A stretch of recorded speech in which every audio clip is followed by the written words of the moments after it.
London, 1847. The social season promised to be the most brilliant that London had witnessed in years. The ballrooms glittered with crystal chandeliers, ladies displayed their most luxurious gowns, and gentlemen wore their finest tailcoats. Among all that magnificence, a young woman of 23 stepped for the first time into the grand ballroom of the Marquis of Ashford's residence, feeling her heart beat in a frenetic rhythm that had nothing to do with the orchestra's music. Andrea Whitmore, known affectionately as Andy by those closest to her, had grown up hearing stories of dazzling balls, of fortuitous encounters that changed destinies, of gazes that crossed entire rooms to find a soulmate.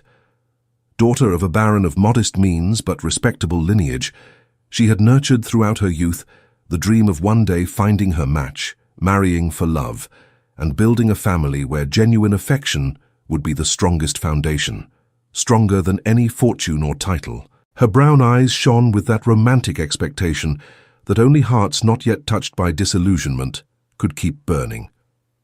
The celestial blue silk dress she wore that evening had been carefully chosen by her mother, Lady Margaret Whitmore, a woman of firm principles and an attentive eye to the movements of high society. The fabric flowed gracefully around Andy's slender body, enhancing her delicate silhouette without ever crossing the line of impropriety. Her dark brown hair had been styled in an elegant arrangement, with small white flowers intertwined that lent an air of spring innocence to her appearance. When the orchestra began a new waltz, Andy watched the dancing couples with barely disguised admiration. It was then that she felt it, even before turning her head, even before identifying the source of that overwhelming sensation, she knew she was being watched. Heat rose up her neck, tinging her cheeks with a delicate blush, and when she finally allowed her eyes to survey the room in search of that burning gaze, she found it. Edward Ashford, the Duke of Ravenswood, stood near one of the marble columns, a champagne glass forgotten in his hand, completely motionless as he fixed her with an intensity that should have been forbidden in polite society. He was everything young ladies whispered about in private circles, and everything mothers warned about with severity. Tall, with broad shoulders that magnificently filled his dark tailcoat, raven black hair that contrasted with eyes of stormy grey, Edward possessed that masculine and dangerous beauty that made hearts race and reputations be forgotten, but it was not just his appearance that made him legendary in aristocratic circles. Edward Ashford had built his reputation on foundations of strength and determination. At 30 years old, he commanded his vast properties with a firm hand, participated actively in the House of Lords, where his opinions were respected even by political adversaries, and maintained a posture that oscillated between impeccable chivalry and an impetuosity that suggested dormant volcanoes beneath snow-covered mountains. They said that when the Duke of Ravenswood decided something, not even the Queen herself could dissuade him. In that moment, as his eyes remained locked on Andy's across the crowd, something changed in his habitually controlled expression. It was as if a door locked for years finally opened, allowing an unknown light to flood dark chambers. He deposited the glass on a passing tray, never averting his gaze, and began crossing the room toward her with deliberate steps that made the crowd instinctively open a path. Andy felt unable to breathe properly. Her hands sought the fan attached to her wrist in an attempt to anchor herself to reality, but her fingers trembled slightly. Something primitive and frightening awakened in her chest, a sensation that her romantic readings had never managed to describe with precision. It was as if her body recognized something that her mind still struggled to comprehend. But before Edward could reach her, a soft and melodious voice sounded at her side, interrupting the trance. "Forgive my boldness, miss, but it would be a crime against the beauty of this music to allow you to remain without a partner for the next waltz." Andy turned abruptly and found herself before another gentleman, this one with an appearance that contrasted dramatically with the Duke's somber intensity. Alberto Sinclair was the personification of aristocratic joviality. Where Edward commanded attention through intensity and power, Alberto drew people in through warmth and genuine interest. It was said in society that Alberto Sinclair had never met a stranger, only friends he had not yet gotten to know. His reputation was spotless, his kindness legendary among both servants and peers alike. While other young aristocrats spent their evenings gambling and drinking to excess, Alberto was known for his charitable work with orphanages and his genuine interest in improving conditions for workers on his family's estates. Carefully combed blonde hair, eyes of crystalline blue that always seemed to be smiling, delicate but distinctly masculine features that recalled Greek sculptures in museums. He bowed with fluid grace, extending his gloved hand in an invitation impossible to refuse without causing offense. "Alberto Sinclair, son of the Earl of Pemberton, entirely at your disposal." There was something in Alberto's smile that melted reservations. It was not the voracious flame that Edward provoked, but rather the sunlight after a storm, warm and comforting. Andy found herself smiling back, accepting his hand almost without realizing she was doing so. "Andrea Whitmore, Mr. Sinclair." "It will be an honor." As Alberto led her to the center of the ballroom, Andy caught a glimpse of Edward's expression. The Duke had stopped a few meters away, and something dangerous crossed his aristocratic features. His eyes narrowed slightly, his jaw tensed almost imperceptibly, and his hands briefly closed before relaxing again. It was only a moment, but enough for Andy to perceive that something significant had just happened. What she did not know, what no one in that ballroom except two men knew, was that she had just inadvertently positioned herself at the center of a friendship dating back 25 years. Edward Ashford and Alberto Sinclair had been friends since childhood. Their families owned neighboring properties, and the boys grew up riding through the same fields, studying with the same tutors, sharing dreams and adventures with the complicity that only carefree youth allows. When Edward was sent to Eton, he insisted that Alberto accompany him. When Alberto suffered a hunting accident at 17 and spent months recovering from a broken leg, it was Edward who remained by his side, reading to him, playing endless chess games, ensuring that loneliness did not consume his naturally cheerful spirit. Their personalities were complementary opposites. Where Edward was intense and tempestuous, Alberto was gentle and diplomatic. Where Edward commanded with unquestionable authority, Alberto persuaded with irresistible charm. Together, they formed a formidable duo in social and political circles. More importantly, they trusted each other with absolute loyalty that had never been tested by anything significant, until that night. As Alberto guided Andy through the waltz with impressive mastery, conversing pleasantries that made her laugh with genuine ease, Edward observed from the periphery of the room with an increasingly somber expression.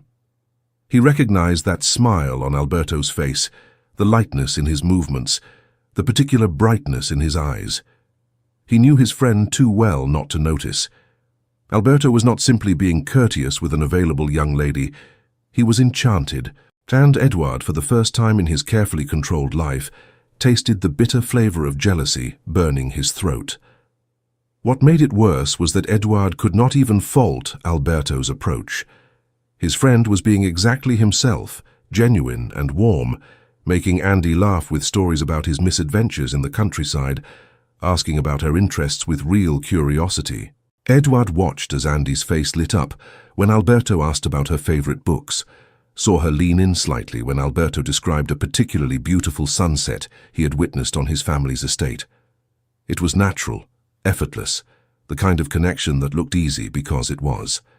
Edward's own approach had been intense, almost aggressive in its directness. He had looked at Andy and felt something fundamental shift inside him, a recognition that bypassed all rational thought. But Alberto's method was different, no less effective. He was building bridges, creating comfort, making Andy feel safe and valued. And Edward, standing there watching them, realized that his friend might actually win her heart simply by being kind. The waltz ended to polite applause, and Andy made a graceful curtsy to Alberto, still smiling in that way that made her entire face illuminate. It was then that she felt a presence behind her, so close she could perceive the subtle aroma of sandalwood and something indefinably masculine. "Miss Whitmore." Edward's voice was deep, laden with something that made every nerve ending in Andy's body awaken. "Would you grant me the honor of the next dance?" It was not exactly a request. The tone carried that habitual authority of someone accustomed to being obeyed, but there was also an underlying urgency that transformed the words into something more significant than a simple invitation to dance. Andy turned slowly, finding herself incredibly close to the Duke. Up close, he was even more impressive. Taller than she had imagined, with sculpted features that recalled medieval warlords about whose histories she had read in ancient books. But it was his eyes that held her, that stormy grey that seemed to see directly through all her carefully constructed defences. It would be an honour, Your Grace." Edward's hand enveloped hers firmly, and Andy felt an electric current course through her arm. He led her back to the centre of the ballroom exactly as the orchestra began another waltz, and when his hand encircled her waist, appropriately placed but somehow seeming to burn through the layers of fabric, Andy had the strange sensation that her life had just changed irrevocably. Dancing with Edward was completely different from dancing with Alberto. Where Alberto had been light and entertaining, Edward was intense and dominant. He guided her with absolute confidence, his movements precise and powerful, keeping her as close as decency permitted and perhaps a centimetre beyond. His eyes never left hers, creating a bubble of intimacy that seemed to exclude the hundreds of people around them. "Have you known each other for a long time?" Andy heard herself asking, in a desperate attempt to break the suffocating intensity. "Alberto and I? Since we have memory." Edward's response came accompanied by an expression Andy could not completely decipher. "He is more than a friend. He is a brother in everything except blood." There was something in the way he said, that which made Andy perceive layers of meaning that her inexperience could not fully process. Before she could respond, Edward continued, his voice lowering until it became almost a whisper. "But there are things, Miss Whitmore, that test even the most solid friendships. There are moments when a man discovers there are limits to what he is willing to share." Andy felt the blush intensify on her cheeks. She was not naive enough not to understand that she was being courted, that those words carried implications far beyond polite conversation, but the intensity was overwhelming, especially coming from a man she had met mere minutes ago. "Your Grace is very direct," she managed to say, maintaining a light tone despite her racing heart. "And you are too beautiful for me to waste time with unnecessary circumlocutions," Edward responded with brutal frankness. "Life has taught me that decisive moments do not wait for social conveniences." The waltz came to an end, but Edward held her a moment longer than appropriate before releasing her waist. When he finally led her back to where her mother watched with an increasingly alarmed expression, Alberto waited there, a smile still on his lips, but something different in his eyes when he looked at Edward. "Ravenswood," Alberto greeted with familiarity. "I see you have finally met Miss Whitmore. Remarkable, don't you think?" "Remarkable would be an insufficient term," Edward replied without taking his eyes off Andy. The tension between the two men was palpable, an electric current that made the air seem heavier. Other guests began to notice, discreet whispers beginning to circulate like invisible waves through the ballroom. Lady Margaret Whitmore, whose maternal and social instincts were highly attuned, decided it was time to intervene. "Andrea, dear," her voice cut through the charged moment with surgical efficiency, "I am beginning to feel a slight headache. Perhaps it would be prudent for us to retire." Andy recognized this for what it was, a strategic exit to preserve reputations before the situation became the object of harmful gossip. What two of society's most prominent gentlemen, doing what appeared to be a silent duel for her attention, would certainly feed malicious tongues for weeks. "Naturally, Mother," Andy responded, relieved and disappointed in equal proportions. Edward and Alberto made their bows, but not before Andy captured the exchange of glances between them. It was something complex, loaded with shared history, and a new tension that neither seemed to know how to process adequately. During the carriage ride back to their more modest residence in Mayfair, Lady Margaret maintained deliberate silence until they were a few blocks from home.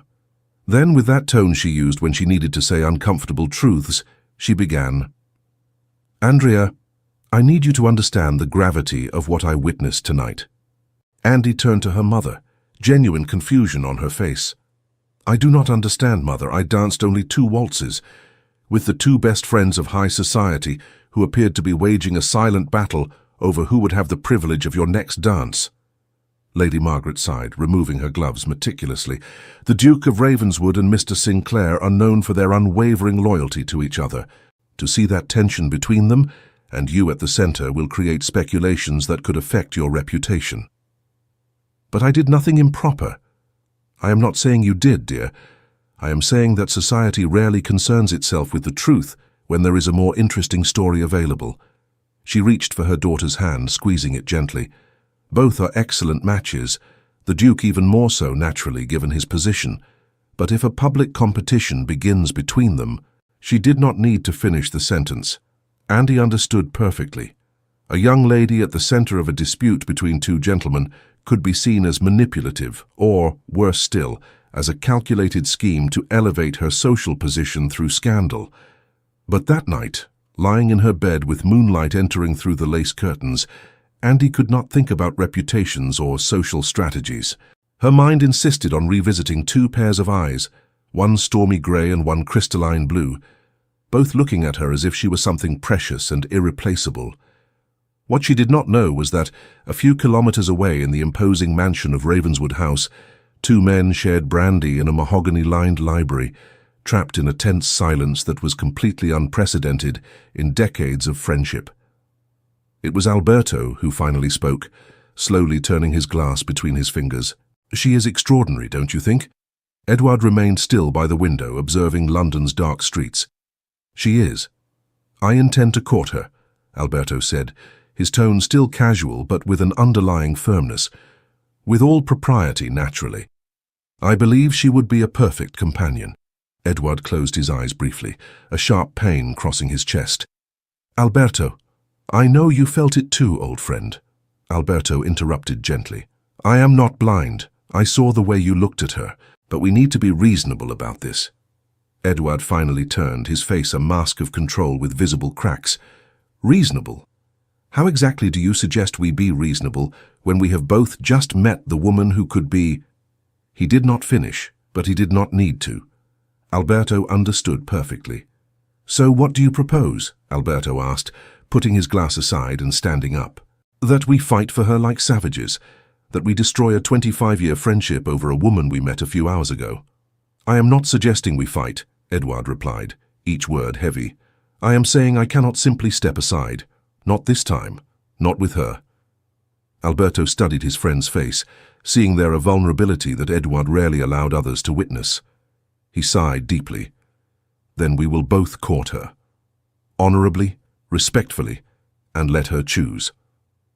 He extended his hand. "But promise me, Edward, that regardless of the outcome, our friendship will survive." Edward looked at the extended hand for a long moment before gripping it firmly. "I promise. But Alberto, you need to understand. I will fight for her with everything I have." "I would expect nothing less," Alberto replied with a smile that did not quite reach his eyes. The following days transformed into a delicate social dance that kept half of London in fascinated suspense. Flowers arrived daily at the Whitmore residence, dramatic red roses from Edward alternating with delicate white lilies from Alberto, invitations for park walks, for opera performances, for art exhibitions arrived in pairs, each gentleman apparently determined to surpass the other in attention and creativity. Andy found herself in an extraordinarily uncomfortable position. She genuinely appreciated both men, though in completely different ways. Alberto was easy, comforting, the kind of company that transformed even the most mundane tasks into fun adventures. He made her laugh with clever anecdotes, discussed books with genuine enthusiasm, and treated her with a kindness that warmed her heart. Edward, on the other hand, was intense and challenging. Their conversations explored deeper territories, philosophy and politics and dreams that were rarely verbalized in polite society. He looked at her as if he were trying to memorize every detail of her face, as if she were a fascinating puzzle he was determined to decipher.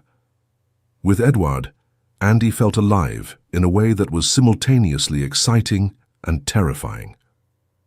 A month after the initial ball, the three found themselves at a private musical performance at the residence of the Marquis of Hertford. The room was packed with London's aristocracy, but Andy felt the moment when both men entered, an acute awareness that seemed to have developed with time. The tension between Edward and Alberto had become more visible with each passing week. Where once they had been inseparable at social events, Now they carefully maintained distance, speaking to each other with excessive politeness that fooled no one. Their friends noticed, servants whispered, and the mothers of other eligible daughters watched with a mixture of sympathy and schadenfreude, glad their own daughters were not the cause of such discord. During the intermission, as guests circulated with champagne glasses and conversed in groups, Andy found herself briefly alone on a less frequented terrace, seeking a moment of respite from the constant attention. She pressed her gloved hands against the cool stone balustrade, breathing deeply of the evening air, trying to calm the anxiety that had been building in her chest for weeks. She had noticed the change in both men. Edward had become more brooding, his intensity shading into something darker. He looked at her with a possessiveness that was both thrilling and frightening. Alberto, meanwhile, had lost some of his characteristic lightness. His smiles did not reach his eyes quite as fully, and she had caught him staring at Edward with an expression of profound sadness more than once. She was hurting them both, she realized. Her inability to choose, her selfish desire to hold on to both connections, was damaging a friendship that had existed longer than she had been alive. The guilt was becoming unbearable. It was in this state of mind that she heard voices coming from the garden below, voices she recognized instantly. She should have announced her presence, should have withdrawn to give them privacy, but something kept her frozen in place, listening to a conversation that would change everything. It was then that she heard voices coming from the garden below, voices she recognized instantly. "This needs to end, Alberto." Edward was speaking, his voice tense in a way Andy had never heard before. "I cannot continue watching her smile at you the way she smiles. And do you think it is easy for me to see her blush when you enter a room?" Alberto's response carried equal frustration. "But we gave our word, honorable courtship, and let her choose. And if she chooses neither of us, or worse if she cannot choose," Edward countered. "How long can we continue like this before it destroys us?" There was a long pause before Alberto responded, his voice lower, more serious. "There is a historical precedent, you know, when gentlemen cannot resolve a dispute." "No," Edward interrupted abruptly. "We are not going down that path." "A duel would resolve this once and for all," Alberto continued, but there was uncertainty in his tone. It would be a definitive solution. Andy felt the blood freeze in her veins. A duel. They were considering a duel. Over her. Her hand flew to cover her mouth, muffling the cry of horror that threatened to escape. "And risk losing you, my brother, in everything but blood, over a woman who may choose neither of us," Edward said, and there was genuine pain in his voice. "Or worse, that she chooses me but carries the guilt of your death. Or chooses you knowing she took my life." "Then what do you suggest?" Alberto asked. "Because this situation is devouring us from within, old friend." Andy did not wait to hear more. She ran back to the ballroom, her heart beating so hard it seemed everyone could hear it. The idea that those two men, obviously so bound to each other, could be considering resolving their affection for her through violence was absolutely unacceptable. That night, back in her room, Andy made a decision. She could not be the cause of destruction of a friendship that clearly transcended any romantic affection. She could not remain in London knowing that her presence was causing that pain. The next morning, she communicated her decision to her mother. She would visit her aunt in Bath for a season. She needed distance, perspective, time for the two men to reconcile without her presence complicating things.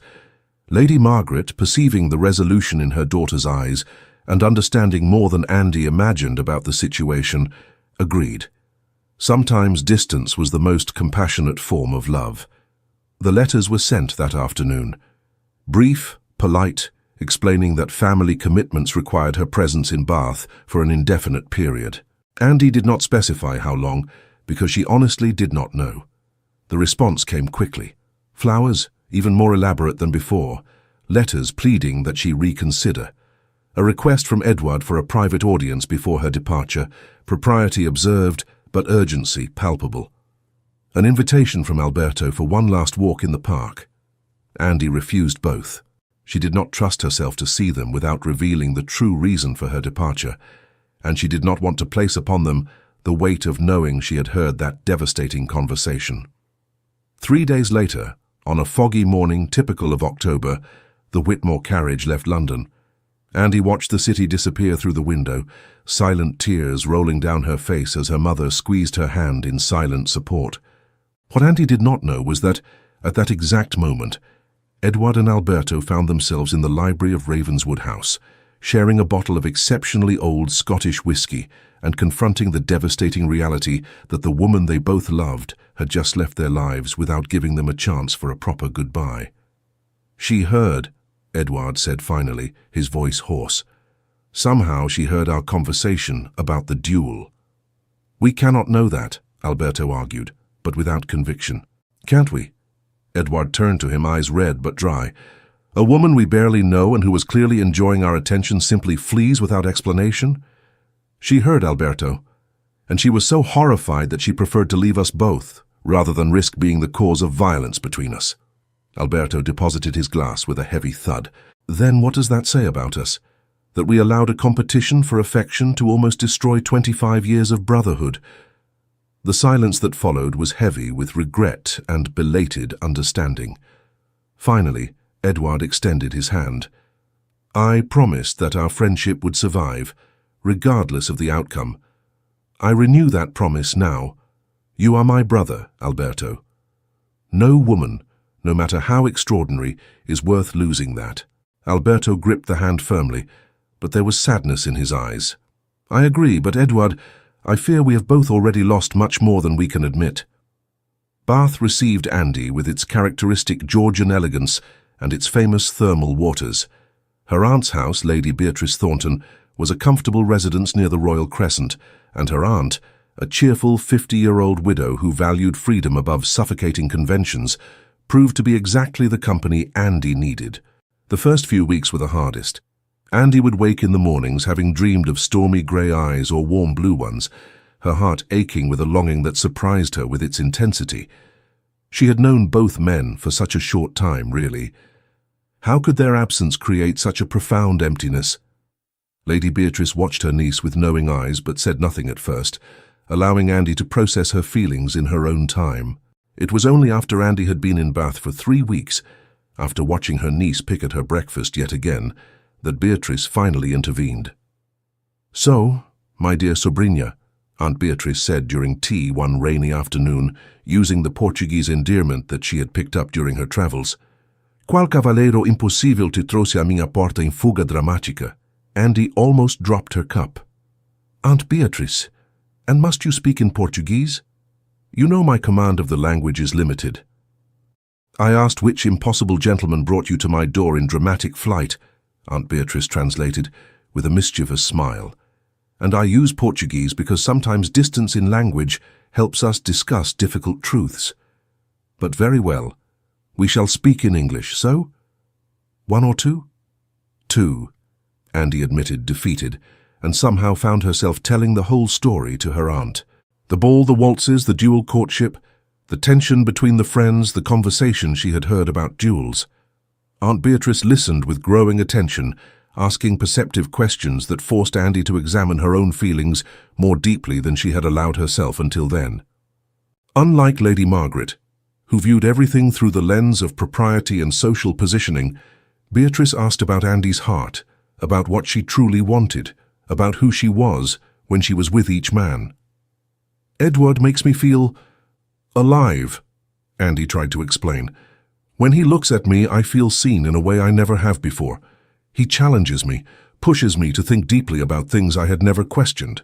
With him, I feel like I could be more than just a proper wife, more than just an ornament in someone's household. He speaks to me of politics and philosophy, asks my opinions, and actually listens to my answers. But he is also intense in a way that sometimes frightens me. I'm not certain I would ever truly know him completely, even if we spent a lifetime together." "And Alberto?" Aunt Beatrice prompted gently. "Alberto makes me feel safe," Andy said, and there were tears in her eyes now. "With him, the world seems brighter, simpler. He is kind in a way that seems effortless, as if generosity and warmth are simply his natural state. When I'm with Alberto, I laugh more easily, breathe more freely. I can imagine a life with him that would be filled with joy and companionship and gentle love, but, her aunt leaned forward. "But I wonder if that would be enough," Andy whispered, voicing a fear she had barely acknowledged to herself. If comfort and kindness would satisfy something in me that craves the intensity Edward offers, and that makes me feel terrible, like I am ungrateful for Alberto's goodness. "Oh, my dear child," Aunt Beatrice said, reaching across to take Andy's hand. "Love is never simple, and anyone who tells you otherwise has never truly loved. You are not wrong to want intensity any more than you are wrong to want comfort. They are different types of love, and both are valid." "So you love both?" Aunt Beatrice finally asked. "I do not know," Andy responded honestly. "How can I know? I barely know them. But at the same time, I feel as if I have known them a lifetime. Alberto makes my heart joyful. Edward makes my heart race. But the idea that they could hurt each other for my sake tears me apart." "Then you love them," Aunt Beatrice concluded with satisfaction. "Both in different ways, but genuinely. And more importantly, you love them enough to sacrifice your own happiness for theirs." "Is that not love?" Andy asked, confused. "It is the purest kind of love, dear, but also the kind that can leave you heartbroken and alone." She reached for her niece's hand.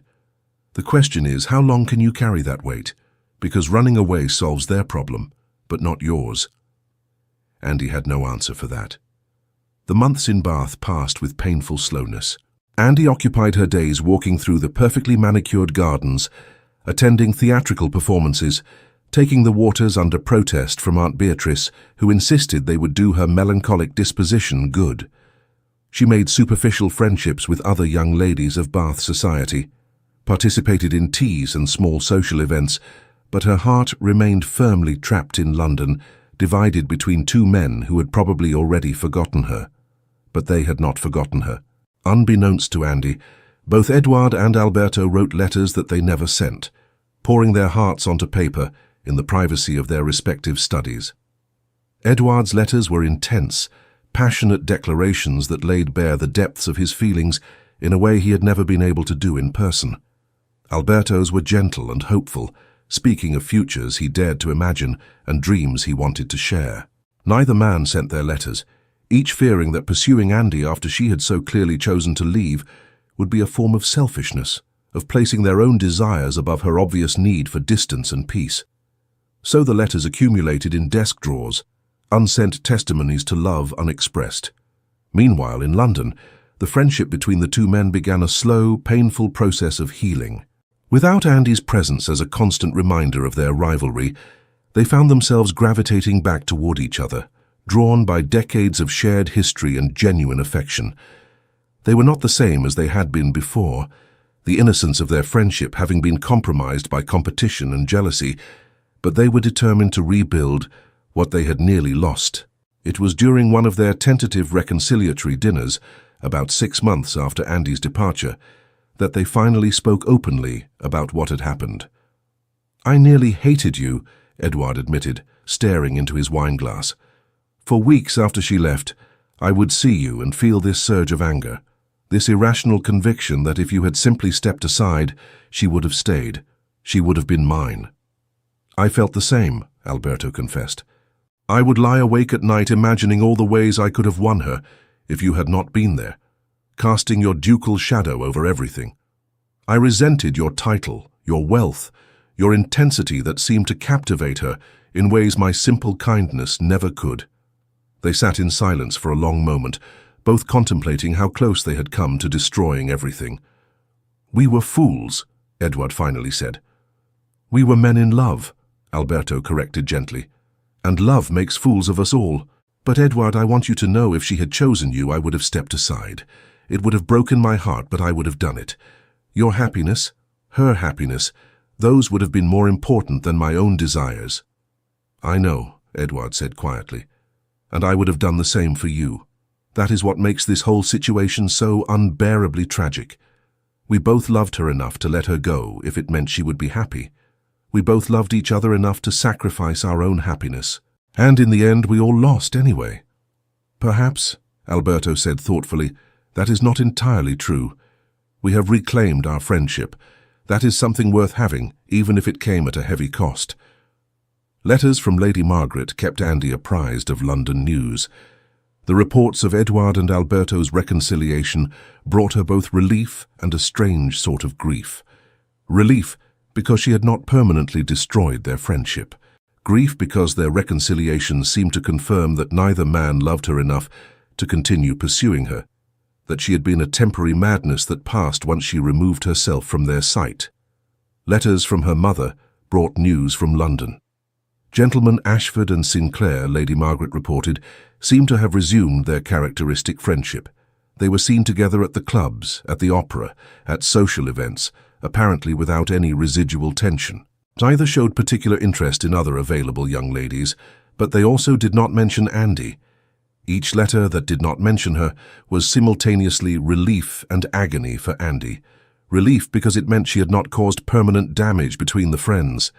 Agony because it meant she had not been as significant as she had imagined. It was on a cold March morning, almost 10 months after her arrival in Bath, that the letter arrived. Andy recognized her mother's handwriting on the envelope, but there was something different in the weight of the paper, in the evident haste of the calligraphy. Her hands trembled when she opened it. "My dearest Andrea, it is with a heavy heart that I must communicate devastating news. Mr. Alberto Sinclair passed away 3 days ago, scarlet fever, according to the doctors. The disease struck him with terrible speed, and despite all efforts, he was gone within days. The funeral will be next Tuesday, but I do not expect you to return in time. The journey is long, and I consider it imprudent for you to expose yourself to London while the disease may still be circulating. The Duke of Ravenswood is, by all accounts, completely devastated. They say he has not left Alberto's family home since the death, and that he personally organized every detail of the funeral. I cannot imagine the pain of losing someone who was truly a brother to him. I know this news will affect you deeply, my dear.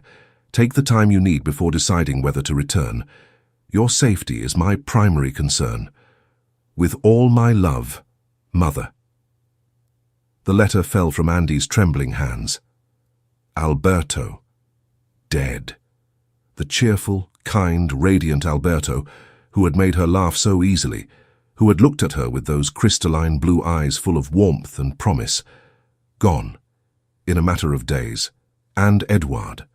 Edward, who had lost his brother, in everything but blood. Edward, who was now alone, drowning in grief that she could not even begin to imagine. The guilt hit her like a physical blow. She had left. She had run away to protect them from each other, and in her absence, fate had dealt a blow far more cruel than anything they could have done to each other. If she had stayed, if she had been there, could she have made Alberto's final days brighter? Could she have comforted Edward in his grief? No, she whispered to the empty room. No, no, no. Aunt Beatrice found her hours later, still sitting with the letter clutched in her hands, tears having long since dried on her cheeks, leaving only a hollow emptiness. "I need to go back," Andy said, her voice distant. "I need to go back to London." "The funeral will be over before you arrive," Aunt Beatrice said gently, having already read the letter Andy had dropped. "I know, but I need to go back anyway. Edward, he must be—" She could not finish the sentence. "He must be drowning," Aunt Beatrice finished for her, "and you feel responsible." "I left them," Andy said, and the words tasted like ash. "I ran away because I was afraid of what might happen, and now this. I should have been there." "My dear child, you cannot blame yourself for an illness. Scarlet fever is indiscriminate and cruel. Your presence would not have prevented it. But I could have been there for them, for both of them. Instead, I was here, safe and comfortable, while they—" She stood abruptly. "I am returning to London tomorrow, if possible." Aunt Beatrice studied her niece's face, seeing there a determination that had not existed 10 months ago. Andy had left London a romantic girl, fleeing from the complications of the heart. She was preparing to return a woman ready to face the consequences of her choices. "Then I will arrange the journey," Aunt Beatrice said. "But Andrea, prepare yourself. The man you return to will not be the man you left. Grief changes people in fundamental ways." 1 week later, Andy's carriage rolled through the familiar streets of London. The city seemed different, or perhaps she was the one who had changed. Everything appeared slightly grey, muted, as if the world itself was in mourning. Or perhaps it was simply her own grief colouring her perception, painting everything in shades of sorrow. The journey from Bath had been long and uncomfortable, but Andy had barely noticed the physical discomfort, her mind too occupied with memories of Alberto and worries about Edward. She had replayed every conversation, every smile, every moment she had spent with both men, torturing herself with questions that could never be answered. Had Alberto known she cared for him? Had he died thinking she had simply abandoned him without a thought? And Edward, how was he surviving this devastating loss? Lady Margaret was waiting at the door when Andy arrived, and mother and daughter embraced silently for a long moment. Andy could feel her mother trembling slightly, and realized that Lady Margaret too had been affected by Alberto's death. He had been kind to everyone, had charmed Lady Margaret during his courtship of Andy, with his genuine interest in her opinions and his respect for her guidance. "The funeral was 3 days ago," Lady Margaret finally said as they entered the house, her voice heavy with sadness. "It was, Andrea, I have never witnessed such grief. The church was packed, every pew filled with people whose lives Alberto had touched in some way. Lord Pemberton could barely stand. His wife had to be supported by 2 of their daughters. But Edward," she paused, as if gathering strength to continue. "Edward gave a eulogy that left not a single dry eye in the church. He spoke of brotherhood, of loyalty, of a bond that death itself could not sever. He talked about their childhood adventures, their years at school together, the countless ways Alberto had made his life better simply by being in it. And then he spoke about Alberto's final hours, about the forgiveness and love they had shared, about Alberto's concern, even in death, that Edward should not blame himself for anything." Lady Margaret's voice broke, and Andy held her mother's hand tightly. He said that Alberto's final coherent words were a blessing, a wish that Edward should find happiness and live fully, that he should love without reservation and forgive himself for being human. By the time Edward finished speaking, half the congregation was openly weeping. "How is he now?" Andy asked, though she almost feared the answer. "No one has seen him since the funeral. He returned to Ravenswood House and has not emerged. His staff says he has locked himself in the library and refuses all visitors. Several of his closest friends have tried to call on him, but he sends them away. Even Lord Pemberton, who surely needs Edward's support as much as Edward needs his, has been turned away." Lady Margaret looked at her daughter with worry etched into every line of her face. "Andy, perhaps you should wait a few days before attempting to see him. Give him time to—" "To what?" Andy interrupted gently but firmly. "To drown alone in his grief, to torture himself with guilt and regret. No, Mother, I have already waited too long. I have already run from things that frightened me. Not this time. Not when someone I care about is suffering." There was steel in Andy's voice that Lady Margaret had never heard before, a determination that spoke to fundamental changes wrought by 10 months of exile and the shock of devastating news. Her daughter had left London a girl. She was returning a woman. "Very well," Lady Margaret conceded. "But take care, my dear. Grief can make people say and do things they do not mean. If he lashes out at you, if he blames you in some way for his pain, remember that it is the grief speaking, not the man you knew." "I understand," Andy said, though she prayed that Edward would not reject her when she most wanted to help him. The next morning, Andy found herself standing before the imposing doors of Ravenswood House. The butler who answered her knock looked exhausted, dark circles under his eyes, suggesting sleepless nights. "Miss Whitmore," he said, recognition and something like relief crossing his features. His Grace has been refusing all visitors." "I understand," Andy said quietly, "but I need to see him. Please, just tell him I'm here. If he truly does not wish to see me, I will leave." The butler hesitated, then nodded. "Wait here, miss." He returned minutes later, his expression unreadable. "His Grace will see you." In the library, Andy followed him through corridors that seemed dimmer than she remembered, as if the house itself was grieving. The butler opened the library door and quietly withdrew, closing it behind her. The room was in shadow, curtains drawn against the afternoon sun.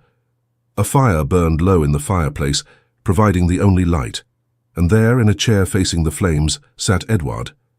He did not turn when she entered. For a long moment, Andy simply stood there, taking in the changes that a week of grief had wrought. His hair was disheveled, his clothes rumpled, as if he had slept in them. When he finally spoke, his voice was hoarse from disuse. "You came back." "I came back," Andy confirmed, moving closer but maintaining a respectful distance. "I am so sorry, Edward.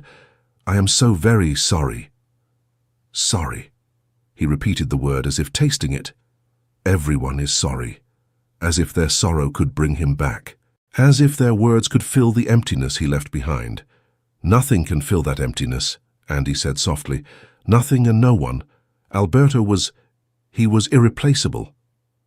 Finally, Edward turned to look at her, and Andy barely suppressed a gasp. His grey eyes, usually so intense and alive, were hollow. The grief there was so profound it was almost physical. "You left," he said, and there was no accusation in his tone, only a statement of fact. 10 months ago you left without a word of explanation." "I heard you," Andy confessed, deciding that lies and evasions had no place here.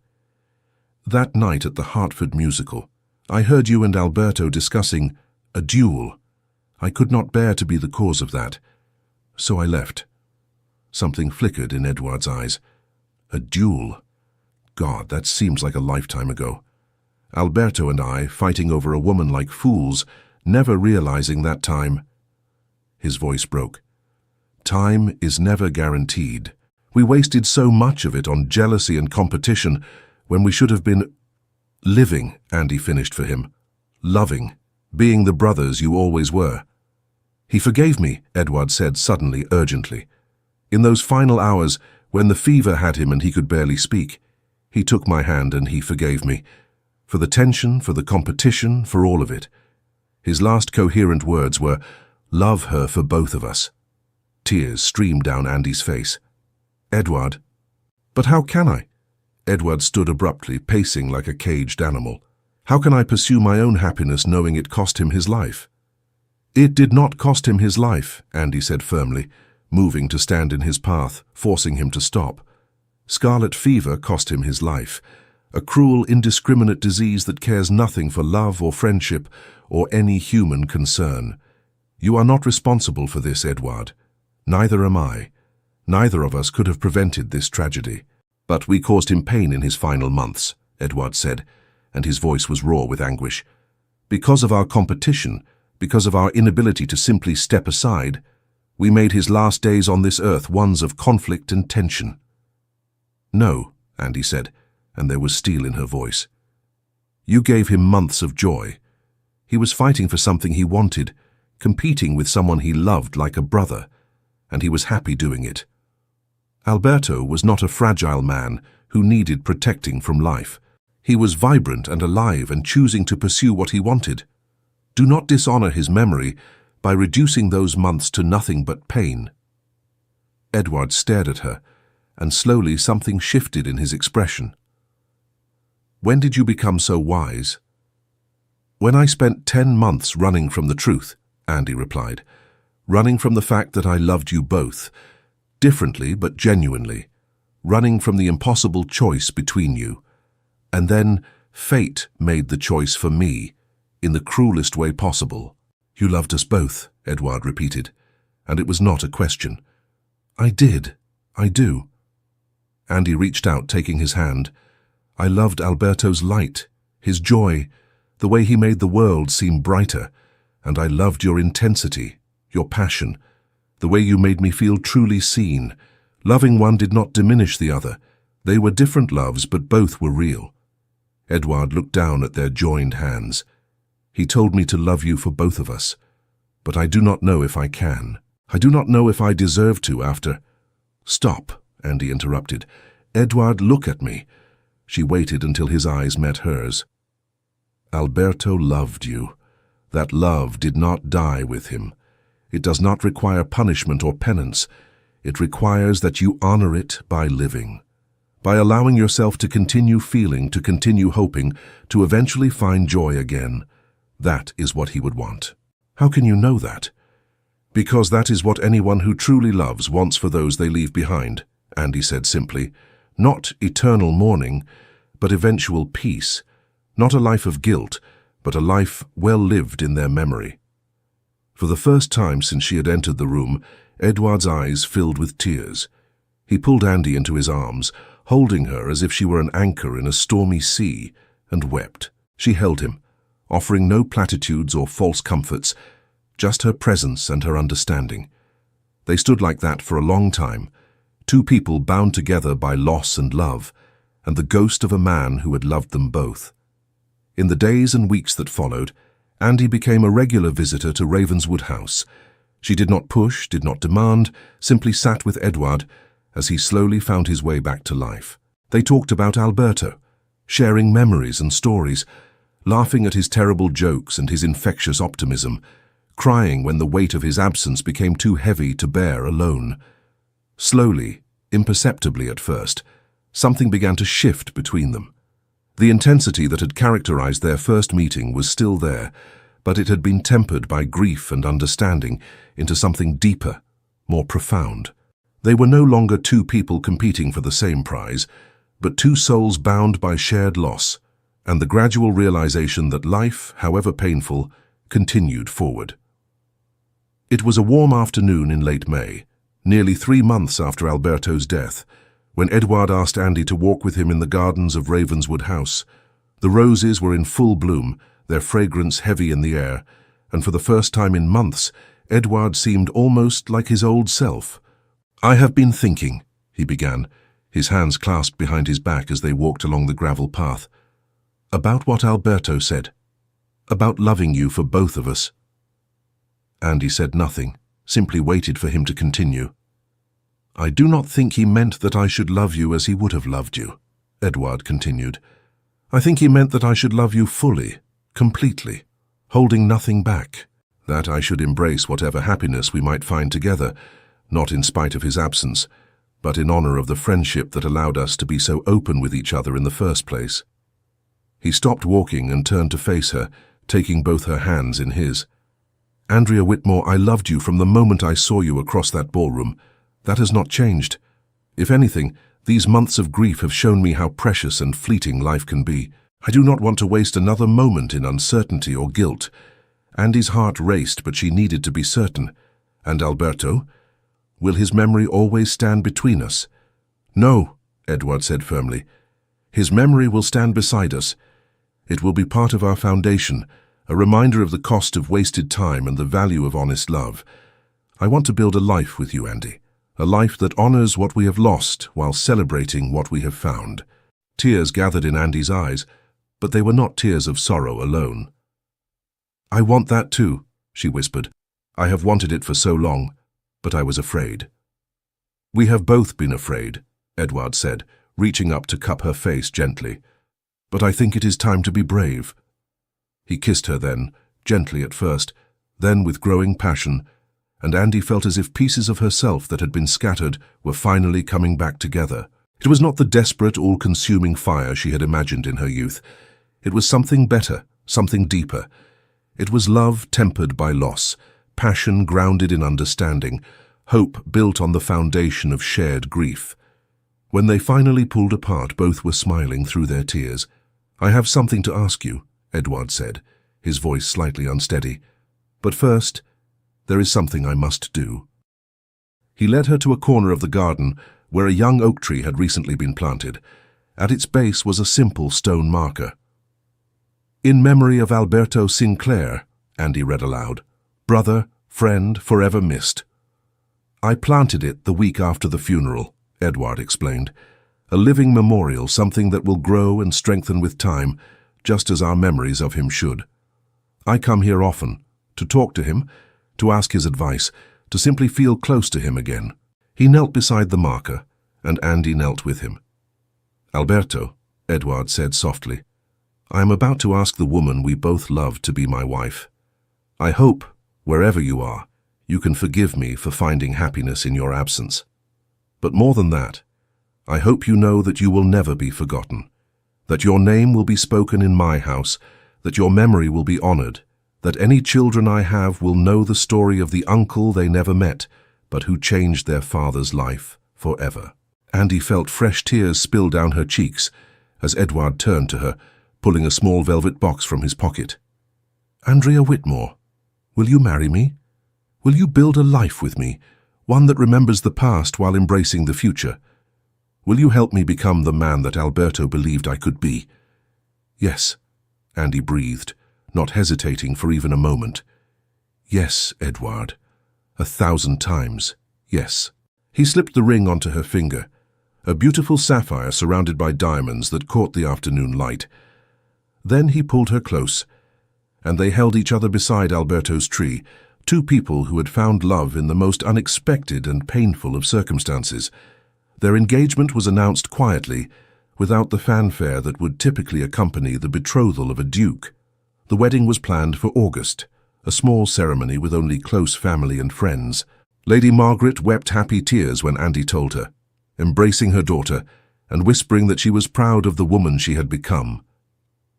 The night before the wedding, Andy found herself unable to sleep. She sat in her room at her mother's house, looking at the wedding dress hanging by the window, thinking about the journey that had brought her to this moment. The girl who had entered that ballroom 15 months ago seemed like a stranger now, innocent and naive, believing that love was simple and that happy endings came without cost. She knew better now. She knew that love was complicated, that happiness was often built on the foundation of sorrow, that every joy carried within it the echo of loss, but she also knew that this made it more precious, not less. That the ability to love again after grief was perhaps the greatest act of courage a human could perform. There was a soft knock at her door, and Lady Margaret entered, carrying something wrapped in cloth. "I thought you might be awake," her mother said, sitting beside her on the bed. "I have something for you." She unwrapped the cloth to reveal a small wooden box. Inside was a pressed flower, white and delicate, one of the flowers that had been in Andy's hair the night of that first ball. "Alberto sent these to me the day before he became ill," Lady Margaret said softly, "with a letter asking that I save one in case things did not end as he hoped. He wanted you to have it on your wedding day, whomever you married, with his blessing and his love." Andy took the pressed flower with trembling hands. "He knew," she whispered. "He knew he might not." "He knew that life is uncertain," Lady Margaret corrected gently. "And he wanted to ensure that his love for you, in whatever form it took, would be part of your happiness. That is the kind of man he was." Andy carefully placed the flower in her wedding bouquet, where it would rest among the white roses and lilies. Tomorrow, when she walked down the aisle to marry Edward, Alberto would be with her in spirit, his blessing woven into the flowers she carried.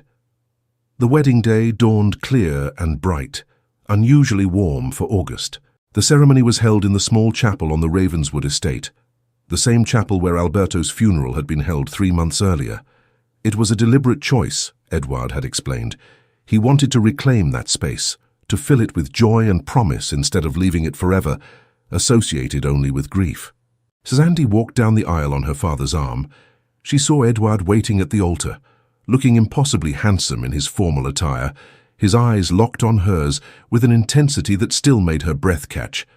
But standing beside him, in her mind's eye, she could see Alberto too, smiling that radiant smile, giving them both his blessing. The ceremony was beautiful in its simplicity. There were no grand speeches, no elaborate rituals, just two people promising to love and honor each other for whatever time they were given, to face life's uncertainties together, to build something meaningful on the foundation of shared grief and hard-won wisdom. When the vicar pronounced them husband and wife, and Edward kissed her with gentle reverence, Andy felt a sense of peace settle over her. This was not the fairy tale ending she had imagined as a girl. It was something better, something real. It was love that had survived loss, joy that acknowledged sorrow, hope that was grounded in the reality of life's fragility.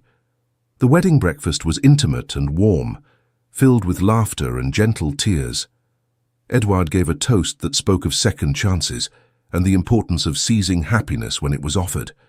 He raised his glass to Alberto, thanking him for the gift of his friendship and his final blessing, and there was not a dry eye in the room. As the celebration wound down and guests began to depart, Edward took Andy's hand and led her once more to Alberto's tree in the garden. It had grown noticeably in the month since it had been planted, its leaves full and green, reaching toward the sky. "I wanted to bring you here before we leave for our wedding trip," Edward said, "to show you something." He gestured to a new addition beside the marker, a small bench carved from oak with an inscription, "Rest here and remember love." "I had it made so that we can come here together," Edward explained, "so that our children, when we have them, can sit here and learn about the uncle who will never hold them, but whose love helped bring them into existence, so that Alberto remains part of our story always." Andy wrapped her arms around her husband, overwhelmed by the thoughtfulness of the gesture. "It is perfect," she whispered. "He would have loved it." They sat together on the bench as the sun began to set, painting the sky in shades of gold and rose. And in that moment, Andy felt a presence beside them, warm and comforting and achingly familiar. She could not say if it was real or imagined, faith or fancy, but she chose to believe that Alberto was there with them, happy in their happiness, at peace with the way things had unfolded. "Thank you," she whispered to the air, to the tree, to the memory of a man who had loved her enough to let her go. "Thank you for everything." The years that followed were not without their challenges. Edward struggled periodically with guilt and grief, wondering if he deserved the happiness he had found. Andy had moments when she looked at her husband and saw the ghost of his best friend standing beside him, a reminder of the path not taken, the love not fulfilled.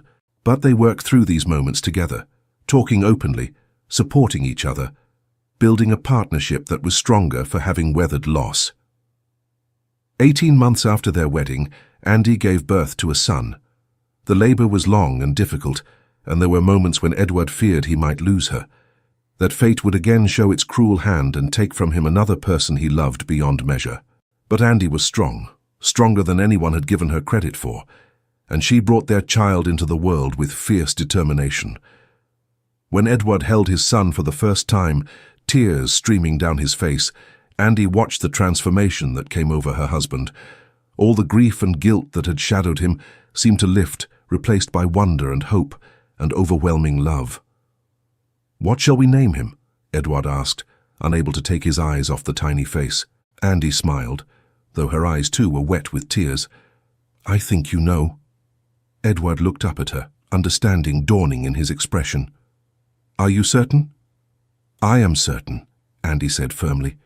"We will call him Alberto Edward Ashford." Alberto, so that he carries with him always the name of a man who loved without condition, who gave his blessing even in death. And Edward, so that he knows the strength and honor of his father. Edward bent to kiss his wife, his son cradled carefully between them. "You are the most remarkable woman I have ever known," he whispered. "And you are the man I was always meant to find," Andy replied. "It just took loss and grief and a long journey to bring us together." Little Alberto, or Albie as he quickly became known, grew into a bright and cheerful child who seemed to have inherited the best of both the men for whom he was named. He had his father's intelligence and intensity, but also a natural warmth and charm that reminded everyone who had known him of his namesake. Edward told him stories about his uncle from the time he was old enough to understand, painting a picture of a man who was brave and kind, loyal and joyful. On Albie's 4th birthday, the family made a pilgrimage to Alberto's tree, which had grown tall and strong. Albie laid flowers at the base of the marker, as he did every year on his birthday and on the anniversary of Alberto's death. "Is Uncle Alberto watching us from heaven?" Albie asked, his small hand in his father's. Edward knelt beside his son, smoothing back his dark hair. "I believe he is," he said. "I believe he sees how loved you are, how happy you make us, and how his name lives on in you. And I believe he is smiling." "I wish I could have met him," Albie said wistfully. "So do I, my son," Edward replied, his voice thick with emotion. "But in a way you carry him with you always. Every time someone speaks your name, they remember him. Every time you show kindness or courage or joy, you honor his memory. That is a precious gift." Andy watched her husband and son together, feeling a swell of love so profound it was almost painful. They had built something beautiful from the ashes of loss, a family grounded in memory, but reaching always toward the future. It was not the life she had imagined in her youth, but it was infinitely more precious for having been earned through grief and sacrifice. As the years continued to pass, the sharp edge of grief dulled into a gentle melancholy, a bittersweet awareness of absence that no longer crippled, but instead informed their appreciation for what they had. Edward became known not just as a powerful duke, but as a devoted husband and father, a man who had learned through loss the true value of love. Andy blossomed into a woman of substance and compassion, known for her work with widows and orphans, her understanding of grief making her a comfort to others who walked that difficult path. They had 2 more children, a daughter named Margaret after Andy's mother, and another son they called James. But Alberto remained the eldest, the keeper of his uncle's name, the living bridge between past and present. He grew into a fine young man, with his father's sense of honor and his mother's kind heart, and a joy in life that seemed to come from somewhere beyond himself. On the 20th anniversary of Alberto Sinclair's death, the family gathered once more at his tree, which had grown into a magnificent oak, its branches spreading wide to provide shade and shelter. Albie, now a young man of 18, had brought his own contribution to the memorial, a small plaque he had commissioned. "Here lies not just a man, but a bridge between hearts," it read. "Alberto Sinclair, whose love in life and blessing in death made possible the family gathered here. Forever in our hearts, forever in our story." As they unveiled the plaque together, Andy felt Edward's arm around her waist, felt her children pressed close, and thought about the strange and winding path that had brought them all to this moment. A chance meeting at a ball, 2 men who loved the same woman, a friendship tested and ultimately proven stronger than death, and a love that had grown from the soil of grief into something lasting and true. "Do you think he would be pleased?" Edward asked quietly. His question meant only for her. Andy looked at their children, at the tree that had grown so strong, at the life they had built together. "I think he would be more than pleased," she said. "I think he would be honored. And I think wherever he is, he knows that his sacrifice, his final gift to both of us, was not in vain." That night, in their bedchamber, Edward held Andy close as they had done for nearly 20 years, their bodies fitting together with the ease of long familiarity. "Do you ever wonder," Edward asked into the darkness, "what would have happened if he had lived, if fate had not intervened?" Andy was quiet for a long moment, considering. "I used to," she admitted. "In those early days I tortured myself with it, but now I think I understand that there are no answers to such questions. We cannot know what might have been, only what is. And what is, Edward, is a life rich with love and memory, pain and joy all woven together." "You are wise, my love," Edward murmured, pressing a kiss to her temple. "I am simply a woman who has learned that life rarely follows the path we imagine for it," Andy replied. "But that does not make the journey less precious. Perhaps it makes it more so."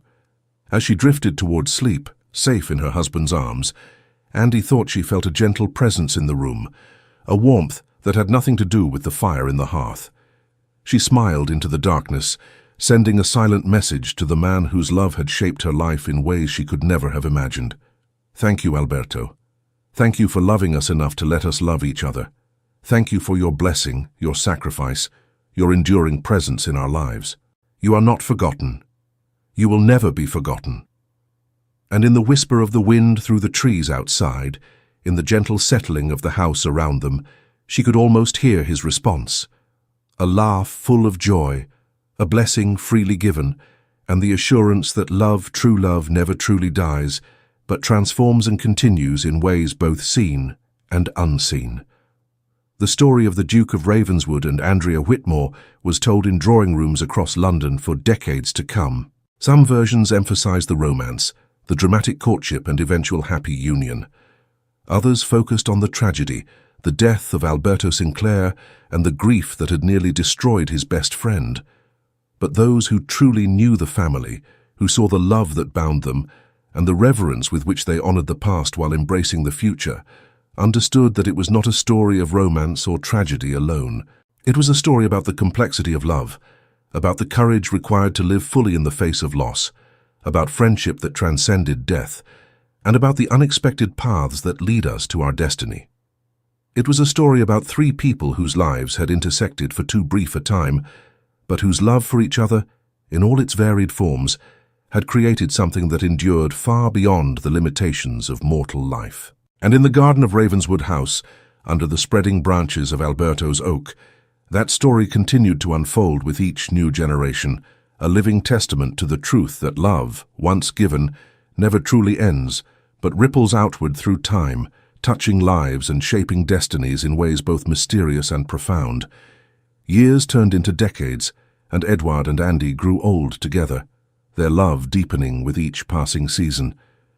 They watched their children grow and marry and have children of their own, each generation learning the story of the uncle whose name the eldest had carried, whose memory had shaped their family's understanding of love and loss. On their 50th wedding anniversary, surrounded by children and grandchildren, Edward raised a glass in the garden beside Alberto's tree, now ancient and majestic. "To Alberto," he said, his voice still strong despite his years, "who taught me that true friendship knows no bounds, that love can take many forms, and that the greatest gift we can give those we love is the freedom to find happiness, even in our absence. Everything good in my life flows from that final lesson."